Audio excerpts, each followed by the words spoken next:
Steve Rogers has always been an unusual figure among other heroes. Tony Stark is a genius who by now is wearing what's surely his most powerful armor yet, while Thor is a literal god. Captain America may be a super soldier, but his powers pale in comparison to his allies' abilities. And yet, to Thanos' surprise, Captain America proves able to hold his own. He does this by picking up Mjolnir, proving himself worthy. What follows is a stunning fight as Steve Rogers blends his own tactical acumen with the power of the God of Thunder.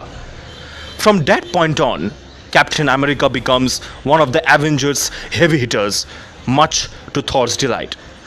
It's important to remember that Mjolnir was blessed with a double enchantment by Odin.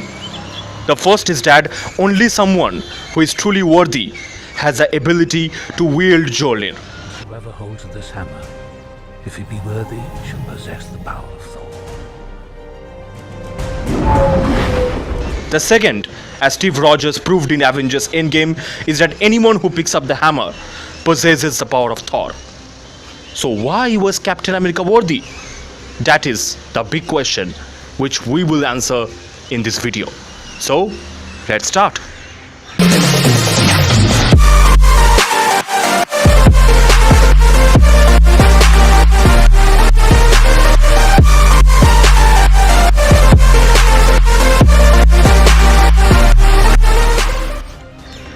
Hi, I am Indrashish Banerjee, your U agent, and today we will be sharing why Captain America is worthy to wield Mjolnir in Endgame. The theme of worthiness lies at the heart of the Thor trilogy. In 2011's Thor, the God of Thunder, proved he was unworthy to take the throne of Asgard when he committed an act of war that would potentially lead to the deaths of millions. His concern was for his own glory, for the thrill of battle, and not for the good of the Nine Realms. That was when Odin stripped Thor of his powers and placed the worthiness enchantment upon Mjolnir. By the end of the film, Thor has proved himself worthy when he was willing to sacrifice himself for the sake of those he loved. This principle was extended in Thor: The Dark World when the God of Thunder was again willing to stand as a champion, this time not just for those he loved, but for the entire Nine Realms.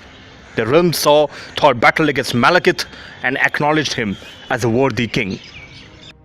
Avengers Endgame confirms that Steve Rogers, too, is worthy. This shouldn't really be much of a surprise. Captain America's entire life has been a demonstration of self-sacrificial heroism, even before he became a super soldier. Rogers was unwilling to sit the Second World War out, not because he sought glory and recognition, but because he yearned to make a difference. At the end of Captain America: The First Avenger, Steve Rogers was even willing to give his young life to protect New York City from Hydra's bombs. Instead of dying, he awoke from cryogenic suspension 70 years later, and ever since, he has been on the front lines battling to keep others safe. In Avengers Endgame, the stakes are higher than ever before, and Captain America is risking his own life to literally bring back half the lives in the universe, whatever it takes. And this makes him worthy of the Mjolnir, and that's why in Avengers Endgame he was able to pick up that hammer.